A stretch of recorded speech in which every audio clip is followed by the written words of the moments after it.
Alright, I ran out of, my camera shut off on me, ran out of memory, so I've loaded that video, and it looks kind of like a crappy video, but it works. So here we are with round 2. First one went 31 minutes, so I'm figuring we have 30 minutes to try and finish. So here we go with round 2 of this video. I got the clutch and the flywheel stator out of there, everything off the clutch side. I broke these two broke these guys loose. Gonna start taking the top end off. Most everything on here is 10 millimeter. Screw heads are pretty much all 10 millimeter.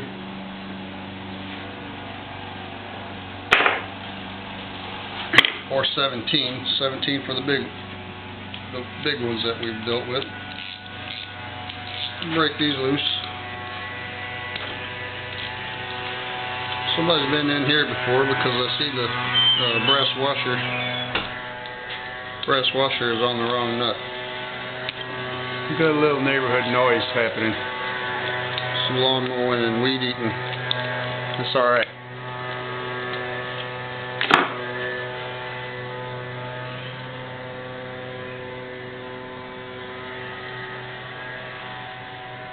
I forgot to mention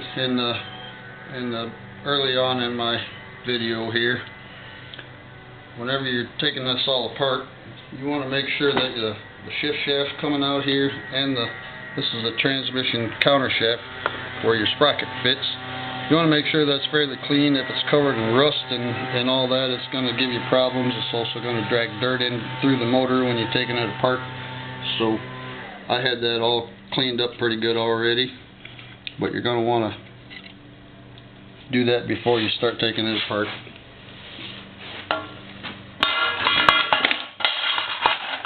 Top end parts.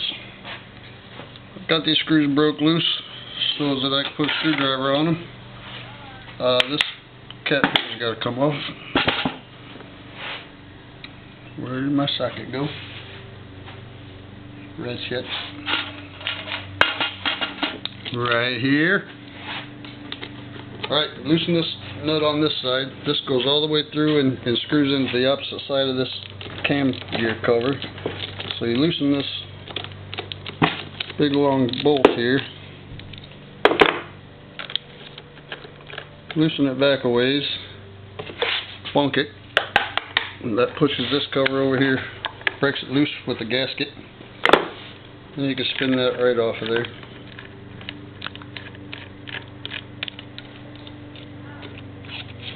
There's a washer here, a little copper washer that you're going to want to keep up with. Alright, then I can put my screwdriver on this guy right here.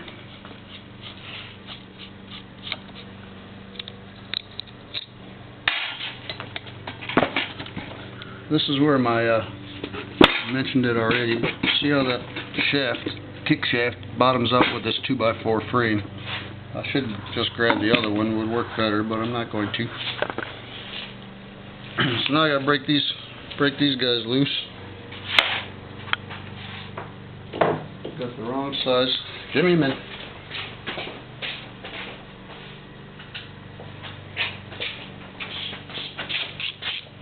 This is 9 millimeter. Gonna need one of those too. Lefty loosey. See, this is a cam chain gear. I usually will just break it loose, kind of like so. Or my impact would of course work really well for this.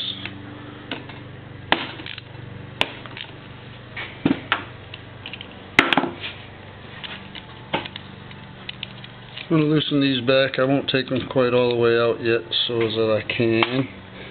Oh, we got a 12 millimeter I gotta have here. Let me grab that.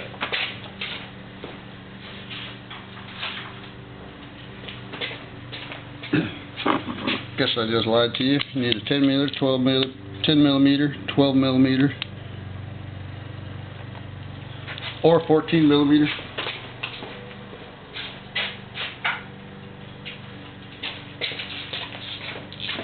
Yeah, 10 millimeter, 14, 17. This is the cam chain tensioner. It's this guy right here. Pushes up on that, which puts tension on the cam chain. Keep that tight, keep it from rattling when your motor's running. This is going to be a spring in there.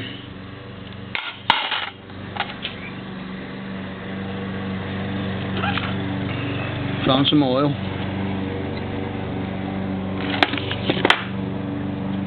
There it goes.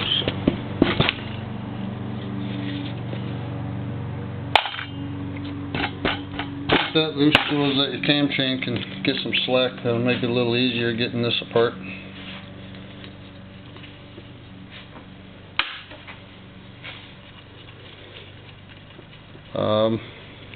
This cam chain is probably not something that you want to reuse. Whenever I'm doing this, paying attention to this right here gear runs the oil pump. The cam chain spins this gear, and that spins the oil pump on the opposite side of the motor. And if that oil pump has a problem, if it's binding or anything like that, you'll usually see a lot of wear on the teeth of this gear right here. This one looks pretty good, so that's definitely a good sign for my health of my motor here. There's a little shoulder right there that this cam gear sits in, so you got to kind of lift up on it to get it off of there. There we go. Okay, this right here, there's a little idler wheel in there that cam chain runs across, so that's got to come off of there.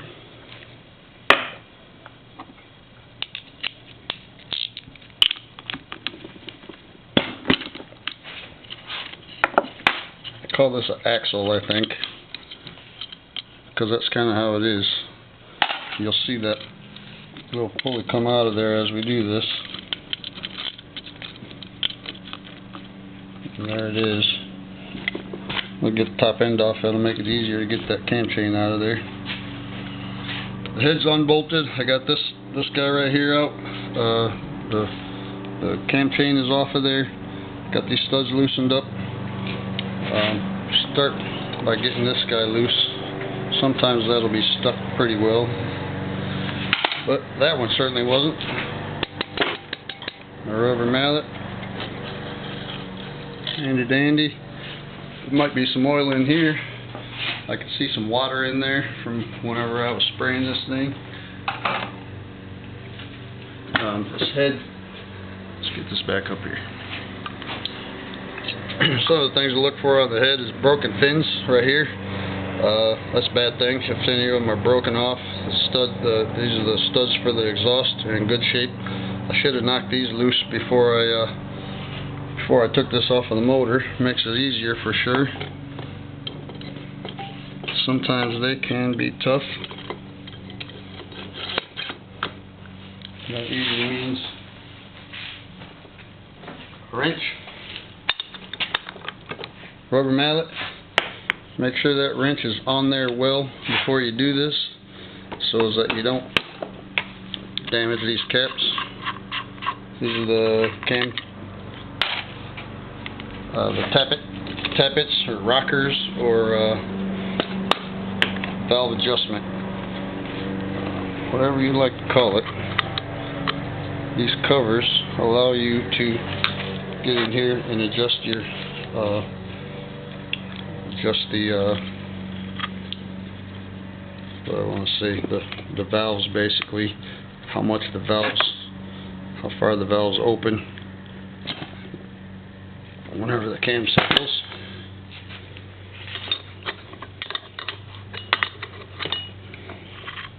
Usually you break these loose and they come out pretty easy.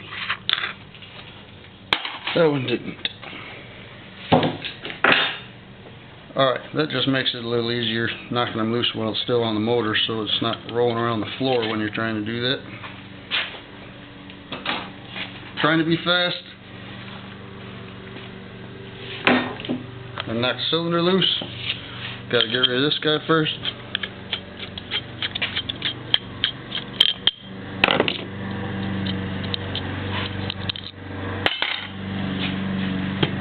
bump.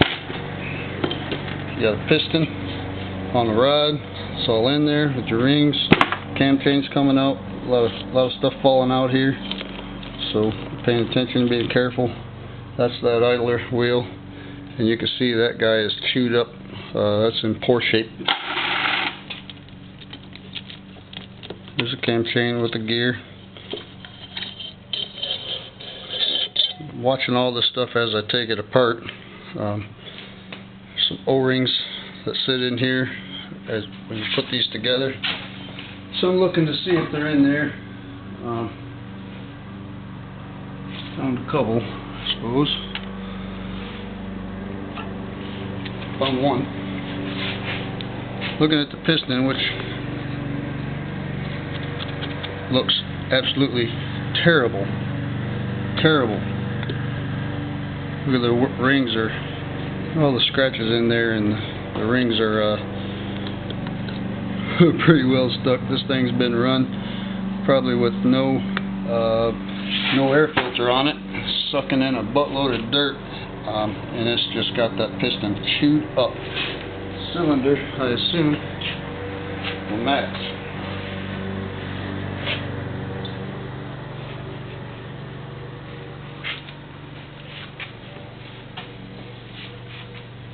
If you're able to look at the bottom of that, see all the scratches in that cylinder. Terrible. So we know the problem with this motor, why it was pulled out of the bike.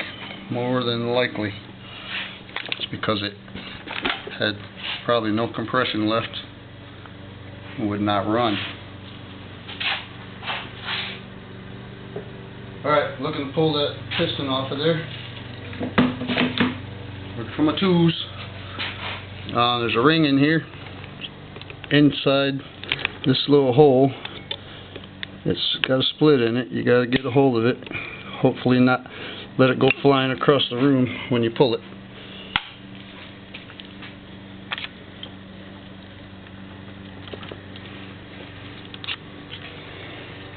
Then you're trying to push that pin out of the piston. Get around here where I can see it.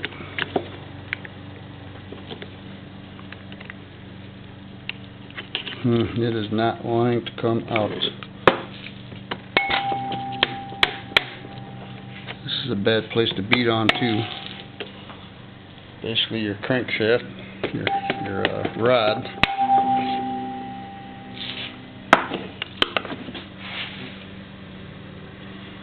That piston pin is not wanting to come out. So, I'm going to pull the clip on the other side also. See if it'll come out in the other direction.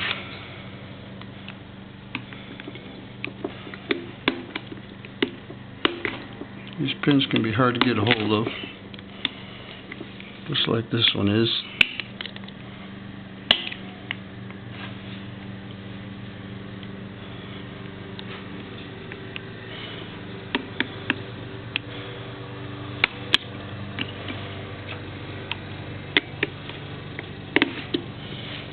Okay, hang on a minute.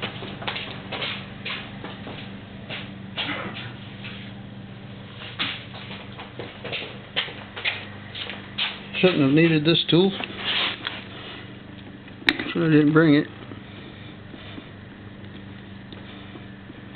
But I would like to see that clip move.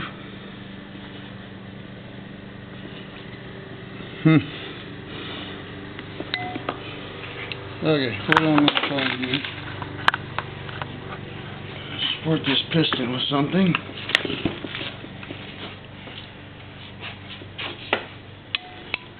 Any old thing will do, so I can beat on it. Screwdriver, hammer, catch the edge of this pin, give it a little rap.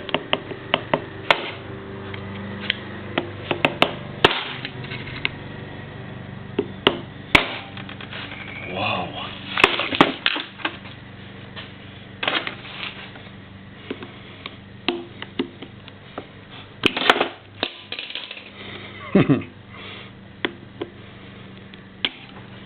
Might have made more progress there, but I just don't know.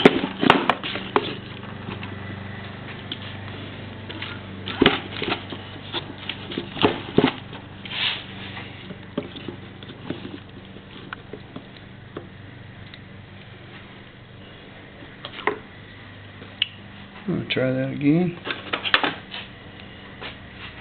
Trying to knock this pin out through the other side. Don't want to beat on the. Don't want to just beat on the rod. Having difficulties.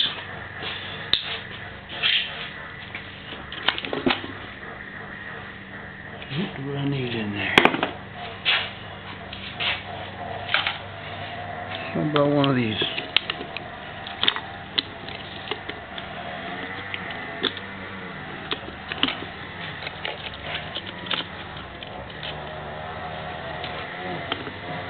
Let's try that.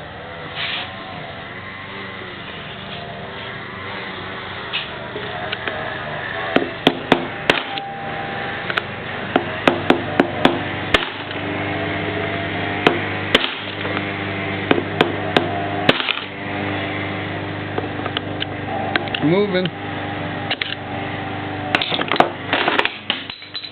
We need to get rid of this now.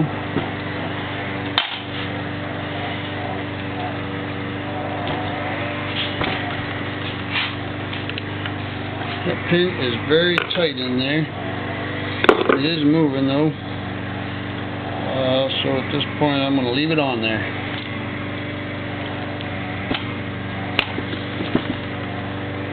Top end is off.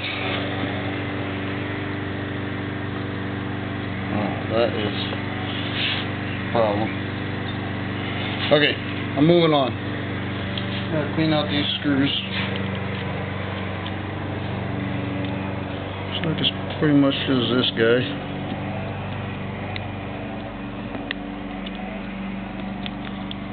Caked with some good dirt. That's the ones that'll cause you to strip the Phillips off of the Phillips screw.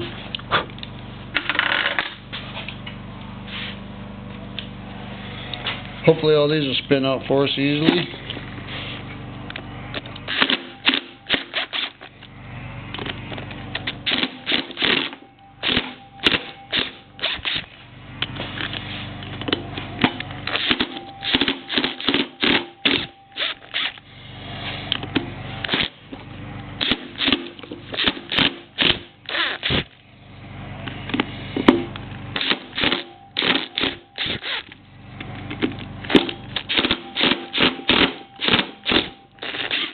Those are tough, but they're coming.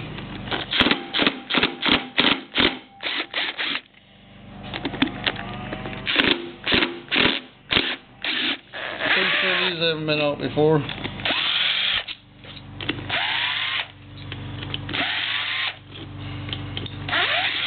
Same thing with these. If they end up stripping them, you can drill the heads off them. A 1/4 inch drill bit works well for those guys to drill that head off without drilling anything that you don't want to come off. There, let's get rid of this stuff.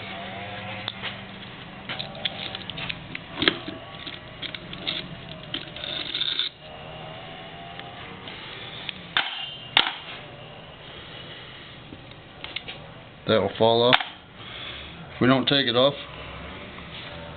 Okay, I got all the screws out of the cases. Getting ready to split the cases.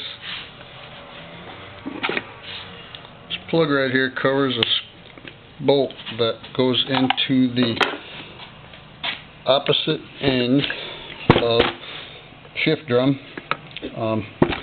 That will keep that shift drum from coming out of there, which is sometimes good whenever you're trying to split these cases. Hold that transmission in the other side. This oil pump, if you need to take it off, these 3 screws hold the pump to the cases. The 3 small screws are what hold the pump together.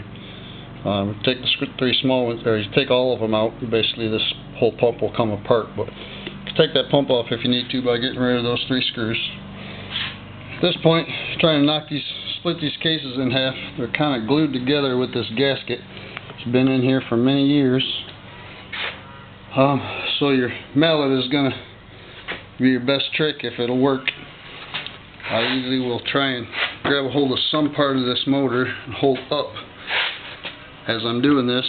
Try and use the weight of the engine itself to be able to knock them apart. Sometimes they come easy, sometimes they come hard. Whoop, I forgot to take this clip off. Definitely got to do that. Another snap ring. It's holding this, this is a kick shaft. Same with this snap ring. As soon as it's been used, it should be replaced. Get that guy off of there. And this spring will slide off of there. Now our cases will come apart. Lift it up on the top case, grab it a little bit.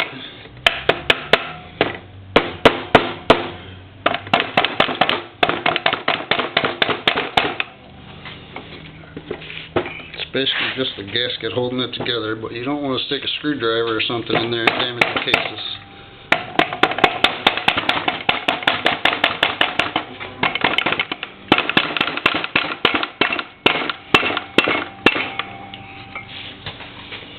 There we go.